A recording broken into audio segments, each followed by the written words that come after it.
नमस्कार स्टूडेंट्स, मैं Gayatri Gehlot online classes में आपका हार्दिक स्वागत करती हूँ। आज हम पेपर की शुरुआत करते हैं बीए बीएड थर्ड ईयर। इस पेपर का नाम है स्कूलिंग, सोशलाइजेशन एंड आइडेंटिटी, यानी शिक्षा, सामाजिकरण एवं व्यक्तिकरण। इस पेपर की आज हम फर्स्ट यूनिट से शुरुआत करते हैं। फर्स्ट यूनिट, इसका पहला टॉपिक है socialisation, meaning, nature and process, यानी सामाजिकरण का अर्थ, उसकी प्रकृति तथा प्रक्रिया।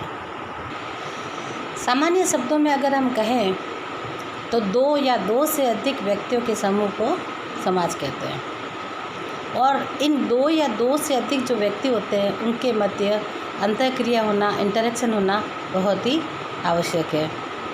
बालक जब परिवार से निकलकर समाज में जाता है तो बच्चे का सामाजिकरण होता है। समाज जो परिवार जिसको हम कहते हैं वो समाज की सबसे छोटी इकाई होती है, इसीलिए परिवार को समाज की छोटी इकाई कहा गया है। क्योंकि बच्चा जब परिवार में बाल्यावस्था में, शिशुअवस्था में और बाल्यावस्था में रहता है, तब वो परिवार के सदस्य यानी उसके माता पिता, दादा दादी, ताऊ ताई, चाचा चाची के बीच में रहता है। तो उन बच्चों के साथ उन बच्चों के मध्य इंटरेक्शन होता है, उसका अंतःक्रिया करता है, और वहाँ से बच्चा परिवार से कुछ सीखता है। और परिवार से जब निकल कर बाहर समाज में जाता है, बाल्यावस्था यानी जब वो 6 से 12 वर्ष की अवस्था को बाल्यावस्था कहा गया है, जिसमें वो बच्चा निकलकर परिवार से निकलकर जब समाज में जाता है, तब बच्चे का सामाजिकरण होना शुरू होता है। बच्चा अलग अलग व्यक्तियों से, अलग अलग अपने मित्रों से सामाजिक संबंध बनाता है। उनके बीच में उनके बीच मध्य परस्पर उनकी अंतःक्रिया होती है, जिससे बच्चे का सोशलाइजेशन यानी सामाजिकरण होता है।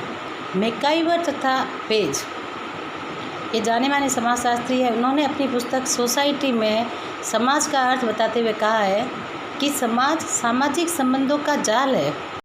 Society is the cobweb of social relationship, यानी समाज सामाजिक संबंधों का जाल है। इस परिभाषा से हम यह स्पष्ट कर सकते हैं कि समाज मनुष्यों का वह समूह है जिसमें व्यक्ति परस्पर सामाजिक संबंध स्थापित करते हैं। R.G. कालिंगवुड है, उन्होंने समाज को अपने शब्दों में परिभाषित करते हुए कहा कि समाज एक प्रकार का समुदाय है जिसमें सदस्य अपने जीवन के तौर तरीकों के प्रति सामाजिक रूप से चैतन्य होते हैं। सामाजिक रूप से वो चेतन अवस्था में रहते हैं तथा वह अपने सामाजिक तथा आदर्श मूल्यों के आधार पर एक दूसरे से संबंधित रहते हैं, एक दूसरे के मध्य परस्पर संबंध स्थापित करते हैं। A society is a kind of community and whole members have become socially conscious their mode of life and are united by a common set of aims and values. भारतीय समाज जो है अपनी मांग के साथ साथ परिवर्तन की ओर उन्मुख रहा है। कुछ शाश्वत मूल्य ऐसे होते हैं जो चिरस्थायी तथा चिर अस्तित्व को बनाए रखने के लिए अपना योगदान देते हैं।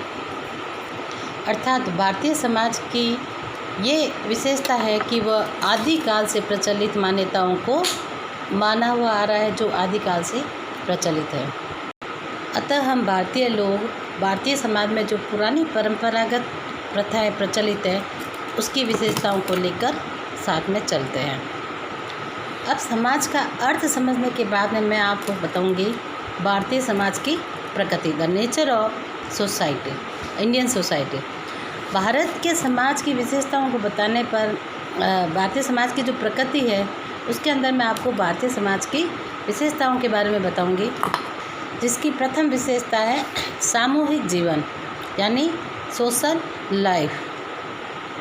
भारतीय समाज की शुरू से ही यह आस्था रही है कि वह सामूहिक जीवन यानी समूह बनाकर रहने में वह आस्था रखता है। समाज का प्रत्येक व्यक्ति सामूहिकता की भावना को प्राथमिकता देता है। हमारे समाज में जो परिवार का ढांचा था, वह एक सामूहिक परिवार का रूप लिए हुए था, और जिसमें परिवार में रहने वाले प्रत्येक बच्चे का विकास उस परिवार में रहने वाले बच्चों के उस परिवार में बच्चों के रहने वाले व्यक्तियों के अनुभव के माध्यम से होता था। यही बालक बड़ा होकर समाज की अनेक गतिविधियों तथा समूह के मेंबरशिप में भाग लेता था और कई समूह का सदस्य भी बनता था। यह समूह व्यक्ति के व्यक्तित्व को प्रभावित करते थे। विद्यालय, जहाँ बालक परिवार के पश्चात विद्यालय में प्रवेश करता है। एक व्यापक तथा बहुमुखी शिक्षा के रूप में विद्यालय बालक को सामूहिक शिक्षा देता है और बालक सामाजिक वातावरण में रहकर सामाजिक तथा नैतिक मूल्यों को सीखता है तथा प्रेम, सहयोग, नेतृत्व, उत्तरदायित्व, कर्तव्यनिष्ठ, ईर्ष्या, द्वेष, प्रतिद्वंद्विता आदि की भावनाओं को अंगीकृत करता है। इस प्रकार समाज में रहने से बच्चे का जब सामाजिकरण होता है तो उसमें सोशल लाइफ यानी सामाजिक जीवन जीने की कला आती है। अब हम आते हैं नेक्स्ट पॉइंट पर। जो समाज की विशेषता होती है वह है जाति प्रथा यानी जाति प्रथा। समाजशास्त्रियों के अनुसार जाति एक बंद वर्ग है यानी caste is a close class. इसका मतलब यह है कि जाति व्यक्तियों का वह समूह है जिसमें समाज की सदस्यता जन्म द्वारा ही अर्जित या निर्धारित होती है। प्रत्येक व्यक्ति को जीवन पर्यंत उसी जाति का सदस्य रहना पड़ता है जिसमें बालक ने जन्म लिया। प्रत्येक जाति के रहन सहन, खान पान, विवाह आदि का और उनके अपने परंपराएं, प्रतिबंध और सुविधाएं होती थी और इन परंपराओं का पालन करना प्रत्येक व्यक्ति का कर्तव्य होता है। जाति व्यवस्था के आधार पर आदिकाल से ही भारत ने 4 भागों में उसे विभक्त किया और यह विभाजन उत्क्रम व्यवस्था में संजोया हुआ था।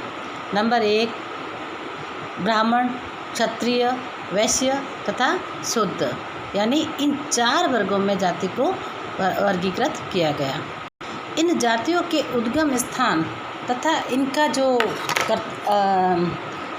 काम है वो शुरू से ही अपने भारतीय ग्रंथों में लिखा हुआ है और ये अपने भारतीय संस्कृति का एक प्रतीक भी है।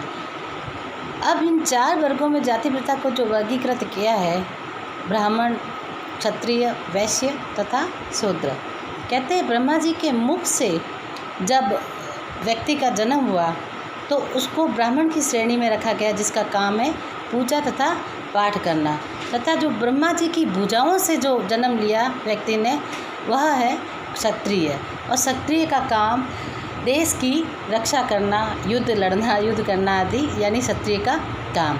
और कहते हैं ब्रह्मा जी के उदर से यानी उनके पेट से जिनका जन्म हुआ वह व्यक्ति वैश्य कहलाए जिसका काम था व्यापार करना।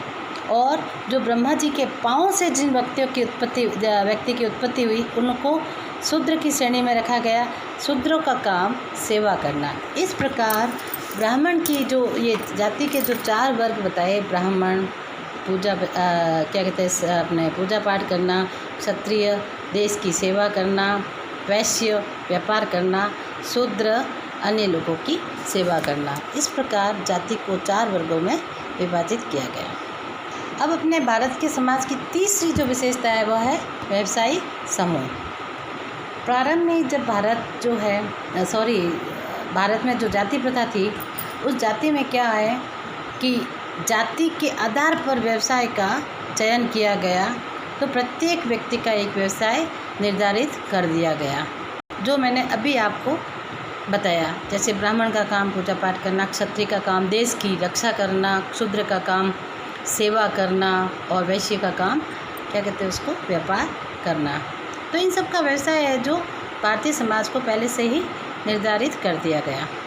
व्यवसाय चयन करने में इन व्यक्तियों के रुचि, योग्यताओं, उनकी इच्छाओं का कोई स्थान नहीं था। उनको अपना व्यवसाय चयन करने पर उन पर भयंकर रूप से नियंत्रण लगाया हुआ था। लेकिन आज जब वर्तमान में समाज का विकास हुआ, तो समाज के विकास के साथ साथ इन जातियों तथा व्यावसायिक रूढ़िवादियों का रूप जो है वह पहले जैसा नहीं रहा, वह टूट चुका है। अब ब्राह्मण का काम सेवा या पूजा पाठ ही नहीं, वह अपनी मर्जी से कुछ भी दूसरा बिजनेस भी कर सकता है। बिजनेसमैन तो अपना बिजनेस व्यवसाय करते ही है। तो यानी अब किसी भी व्यावसायिक समूह का व्यक्ति के इच्छानुसार रूप से उसे चयन करने का अधिकार है। इसमें जाति प्रथा कोई मायने नहीं रखती, चाहे वो ब्राह्मण हो, शूद्र हो, वैश्य हो तथा क्षत्रिय हो। अब आते हैं अपन चौथी विशेषता पर, जो भारतीय समाज की मेन विशेषता है, धार्मिक समूह। धर्म जो है वो जीवन की भावनाओं को नियंत्रित रखने का एक साधन है। धर्म की दृष्टि से भारत में अनेकताएं विद्यमान है। हमारे भारतीय समाज में या संपूर्ण भारतवर्ष में प्रमुख रूप से 3 धर्म हैं। नंबर 1 हिंदू, नंबर 2 मुसलमान तथा नंबर 3 ईसाई। हिंदू में आते हैं सनातन धर्म, आर्य समाज, जैन धर्म तथा बौद्ध धर्म, और मुसलमान में आते हैं शिया तथा सुन्नी। अब आता है तीसरा धर्म ईसाई। ईसाई धर्म में आते हैं प्रोटेस्टेंट एंड कैथोलिक। यह जो धार्मिक समूह है वो भारतीय समाज को एक दिशा प्रदान करते हैं।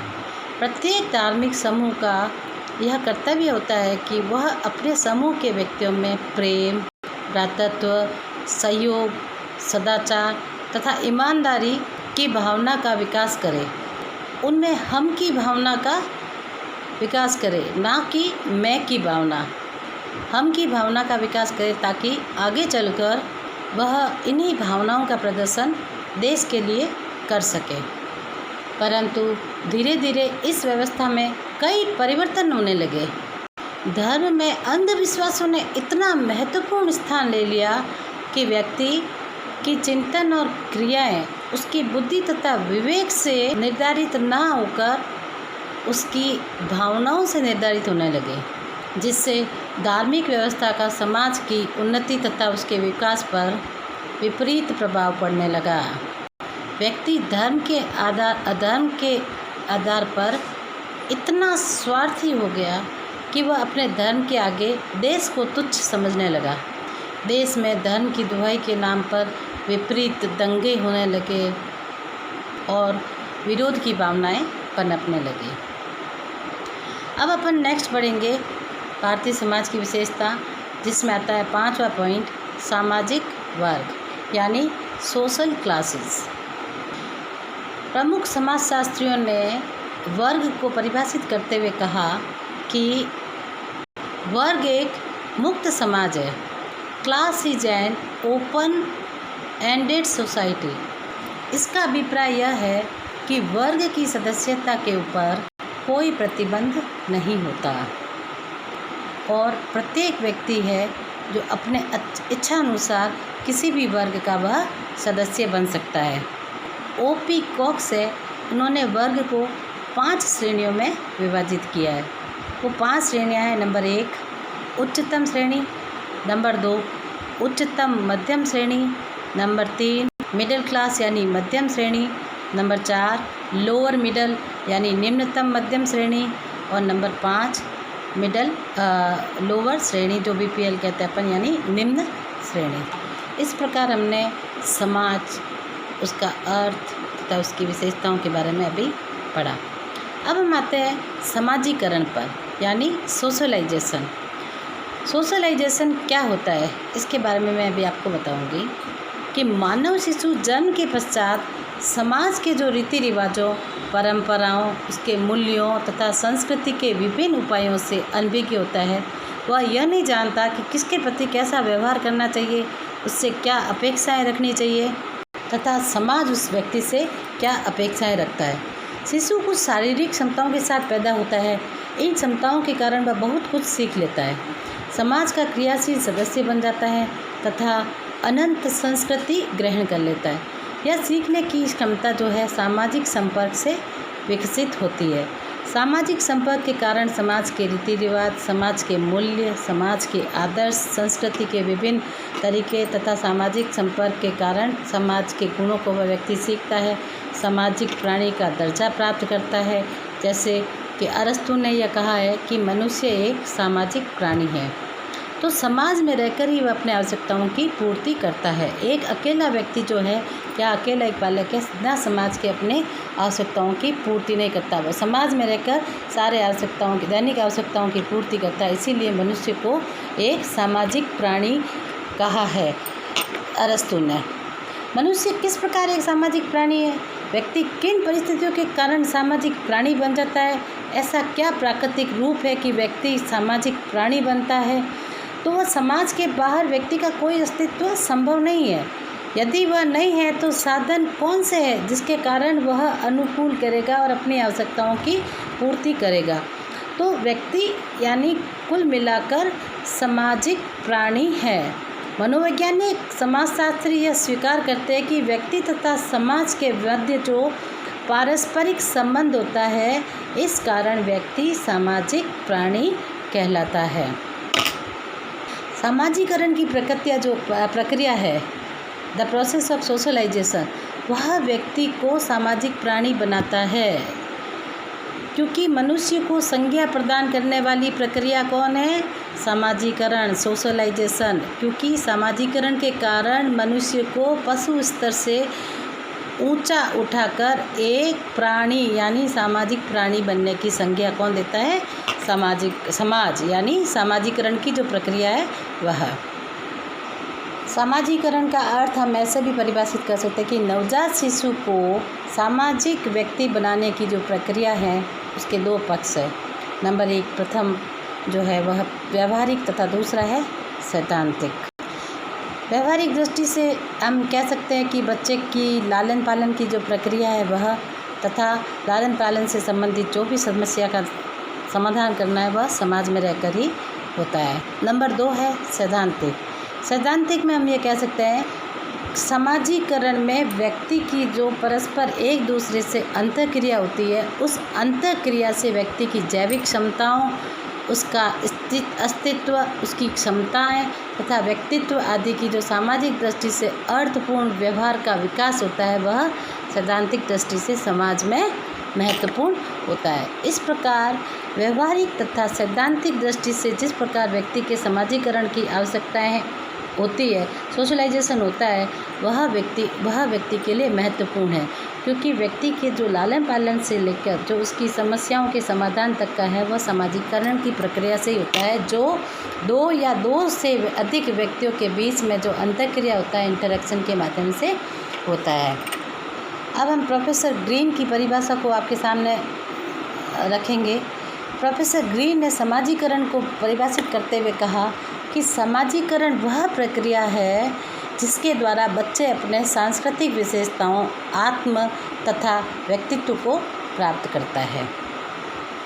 जॉनसन ने अपनी परिभाषा समाजीकरण की परिभाषा को स्पष्ट करते हुए कहा कि समाजीकरण का तात्पर्य सामाजिक सीख से है, जो सीखने वाले व्यक्ति को अपनी सामाजिक भूमिका निभाने के योग्य बनाती है।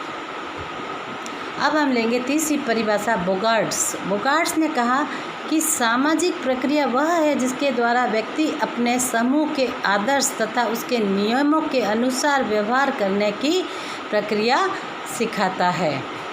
बोगार्ट्स ने जो अपनी परिभाषा दी है कि सामाजिकरण ऐसी परिभाषा है जिसमें एक समूह दूसरे समूह के साथ कार्य करता है और अपने उत्तरदायित्व को पूरा करने में उसको सिखाता है। अब हम आपको बताएंगे कि सामाजिकरण के द्वारा ही बच्चा अपने समाज के प्रतिमानों को सीख कर उसके अनुसार ही आचरण करता है।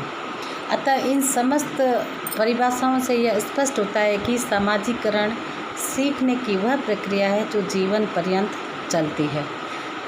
बालक जिस प्रक्रिया के माध्यम से अपने समाज के मूल्य, उसके प्रतिमान, उसके आदर्श आत्मसात करता है, उसे सीखता है तथा उसे ही सामाजिकरण के नाम से पहचाना गया।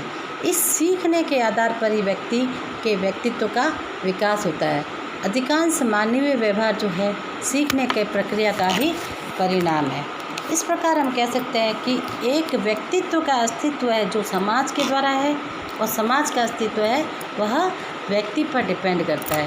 क्योंकि एक अच्छा समाज जो आगे बढ़ेगा, जो अपने अच्छे मूल्य, प्रतिमान, उसके आदर्श अपनाएगा, तो वो एक अच्छा समाज साबित होगा जिसके विकास को रोकने में कोई बाधा नहीं होगी।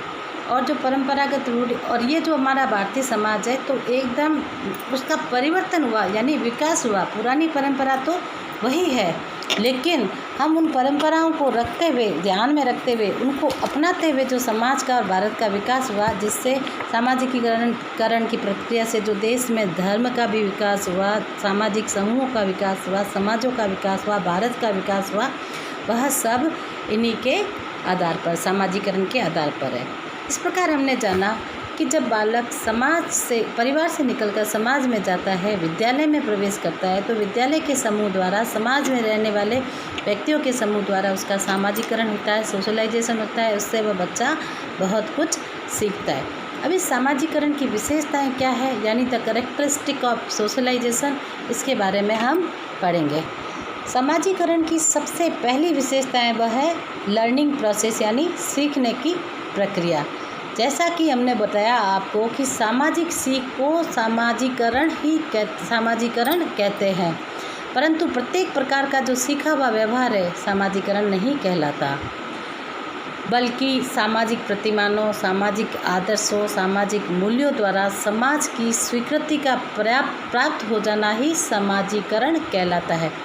उदाहरणार्थ, जैसे हम आपको एग्जाम्पल दें कि यदि कोई व्यक्ति चोरी, डकैती या अन्य कोई अपराध करता है, इन प्रवृत्तियों को सीखता है, तो वो सामाजिकरण की प्रक्रिया नहीं कहलाती। समाज उसे स्वीकार नहीं करेगा, क्योंकि ये क्रियाएं न तो समाज द्वारा स्वीकृत है, न ही कोई कानून द्वारा, क्योंकि व्यक्ति के कार्य उससे समाज का क्रियाशील सदस्य बनाता है। तो समाज में रहकर जो सामाजिकरण की प्रक्रिया, सीखने की जो प्रक्रिया होती है, वह समाज में अच्छे कृत्यों को सीखने के लिए कहता है, ना कि चोरी, डकैती तथा अपराधी बालक बनना। नंबर 2, सेकंड इसकी विशेषता है आजन्म प्रक्रिया। सामाजिकरण जो है व्यक्ति की आजन्म प्रक्रिया है, क्योंकि जिस समाज से हम जुड़े हुए हैं वो जन्म से लेकर मृत्यु तक चलने वाली वह प्रक्रिया है। बाल्यावस्था से लेकर हम वृद्धावस्था तक अनेक जीवन की परिस्थितियों को धारण करते हैं, उसके अनुसार उसकी भूमिकाओं का, यानी अपना जो रोल का जो अपन निर्वाह करते हैं। जैसे युवावस्था में पति, पिता, व्यवसायी, किसी संगठन के पदाधिकारी तथा अन्य पदों को ग्रहण करना। वृद्धावस्था में नाना, दादा, ससुर आदि जो पद अपन ग्रहण करते हैं, इन सभी पदों के अनुरूप जो भूमिका का निर्वाह करना सिखाते हैं, वह एक व्यक्ति की नई नई परिस्थितियाँ होती है जो व्यक्ति को नए अपने उम्र के अनुसार उसके सामने आती है, और उनके व्यवहार के अनुसार समाज के द्वारा मान्य व्यवहारों को सिखाता है। इस प्रकार सामाजिकरण की जो प्रक्रिया है आजीवन चलने वाली प्रक्रिया है, जिसमें समाज में रहकर मृत्यु से, जन्म से लगाकर मृत्यु तक प्रक्रियाओं का निर्वहन व्यक्ति करता है। अब है तीसरी विशेषता, समय तथा स्थान के सापेक्ष रूप से संबंधित। सामाजिकरण की प्रक्रिया का समय तथा स्थान सापेक्ष है। सापेक्ष का अर्थ है दो विभिन्न समूहों में सामाजिकरण की अंतर्वस्तु जो अलग अलग हो सकती है। उदाहरण के लिए हम कह सकते हैं कि प्राचीन समय में स्त्रियों में पर्दा प्रथा थी, घूंघट में रहना सिखाया जाता था। प्रत्येक व्यक्ति को अपनी जाति के व्यक्ति के रहन सहन, खान पान, उनके संबंधी विभिन्न नियमों को परिचित कराया जाता था। उसके वर्तमान समय में उसके व्यवहार अपेक्षित नहीं। इसी प्रकार किसी बड़ों का अभिवादन करना, बच्चों से बड़ों को प्रणाम करने की और उनको बड़ों के पैर छूने आदि को जो सिखाया जाता था उसके अंदर। लेकिन अब क्या है, समाज में परिवर्तन के साथ साथ बच्चों को जो बड़ों से अपन कहते थे बड़ों को प्रणाम करो, हाथ जोड़कर उन्हें पैर छुओ, उनका आशीर्वाद लो। लेकिन अब वही प्रथा क्या हुआ, एक विकसित समाज में बच्चे अब इंग्लिश मीडियम स्कूलों में जाने से नमस्ते, नमस्कार, प्रणाम ना कहकर गुड मॉर्निंग, हाय, जाते समय जाने का अभिवादन ना कर उसको बाय बाय, किसी काम को करके बोलते अच्छा, ओके, हेलो, हाय आदि शब्दों का प्रयोग अधिक प्रचलन में हो गया। तो सामाजिकरण स्थान सापेक्ष भी है। इसका अर्थ यह है कि कोई भी विशेष व्यवहार जो है वह प्रशंसनीय माना जाता है, लेकिन वही व्यवहार किसी अन्य स्थान पर कहा जाए तो वह निंदनीय माना जाता है। जैसे मैं आपको एक बात बताऊं, पुराने जो हमारे लोग हैं वो आज भी नमस्कार जैसे प्रतिवादन को ही स्वीकार करते हैं, ना कि गुड मॉर्निंग, हाय तथा बाय। वो कहते हैं ये हाय क्या होता है, यानी हाय वगैरह ये सब पाश्चात्यकरण की प्रक्रिया है, ना कि अपने भारत की। भारत में तो हमेशा भारतीय संस्कार नमस्कार, प्रणाम, बड़ों का आदर करना, उनके पांव छूना आदि ऐसी स्थितियों को आज भी स्वीकार करता है। चौथी विशेषता है संस्कृति को आत्मसात करने की प्रक्रिया। मैंने आपको पहले ही कहा था कि भारतीय संस्कृति है जो व्यक्ति के जीवन की आधार शैली है। वह व्यक्ति के जीवन की आधार शैली यानी उसकी प्रक्रियाओं को, उसके रहन सहन को, उसको सामने लाने का, प्रस्तुत करने का कार्य कौन करता है? भारतीय संस्कृति।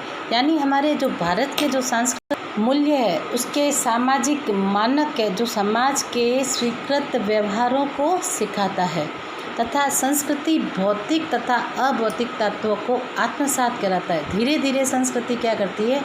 व्यक्ति के व्यक्तित्व का अंग बन जाती है। जैसे संस्कृति में हम रहते हैं वही संस्कृति हमारे जीवन को ढालने का, प्रस्तुत करने का अंग बन जाती है, हमारे प्रस्तुत करने का, यानी हमारी संस्कृति जो है वो हमारे व्यक्तित्व को आत्मसात करने की प्रक्रिया है। अब नेक्स्ट जो भारतीय संस्कृति की विशेषता है, समाजीकरण की विशेषता है, वह है समाज का प्रक्रियात्मक सदस्य बनने की सदस्या।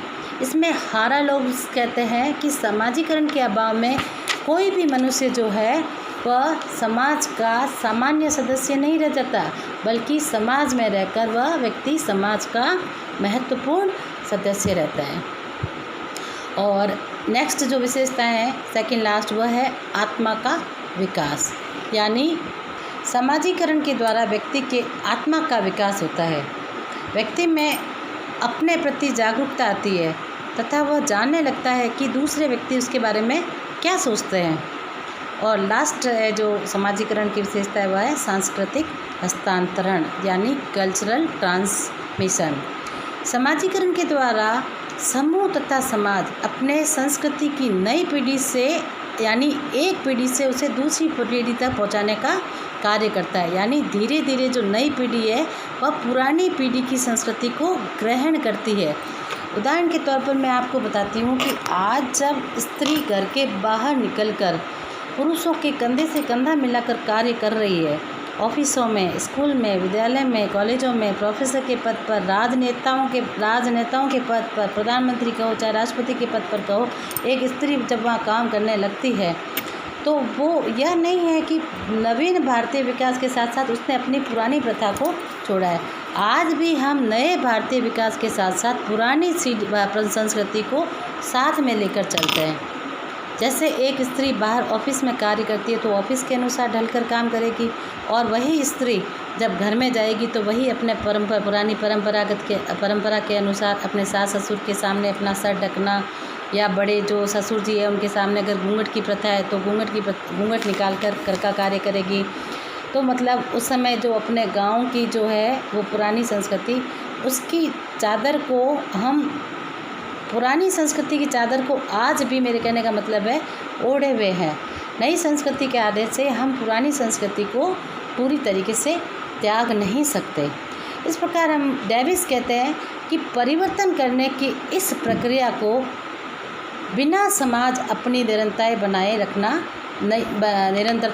बनाए नहीं रख सकता, क्योंकि संस्कृति है वह जीवित है और हमेशा जीवित रहेगी हमारे साथ। तो इस प्रकार बच्चों आज हमने पढ़ा समाज, उसका अर्थ तथा उसकी विशेषता है। समाजीकरण की क्या प्रक्रिया है, क्या अर्थ है, क्या उसकी विशेषता है। इस प्रकार आज हमारा यूनिट का जो फर्स्ट टॉपिक है समाजीकरण, अर्थ, नेचर तथा उसकी प्रक्रिया, इसके बारे में हमने पढ़ा।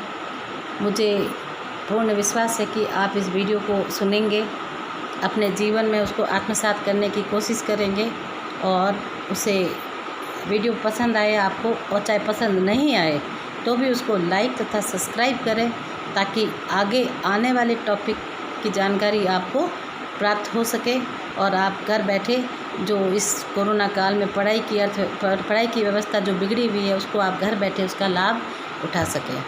मुझे पूर्ण विश्वास है कि आप इस वीडियो को ज़रूर सुनेंगे और जो भी क्वेश्चंस को आपको डाउट हो वो आप मुझे बताना, ताकि मैं डिस्क्रिप्शन में देना, ताकि मैं आपको उस समस्या का नेक्स्ट वीडियो में हल करूं। अब हम मिलेंगे अपने नेक्स्ट वीडियो के साथ में, तब तक के लिए नमस्कार।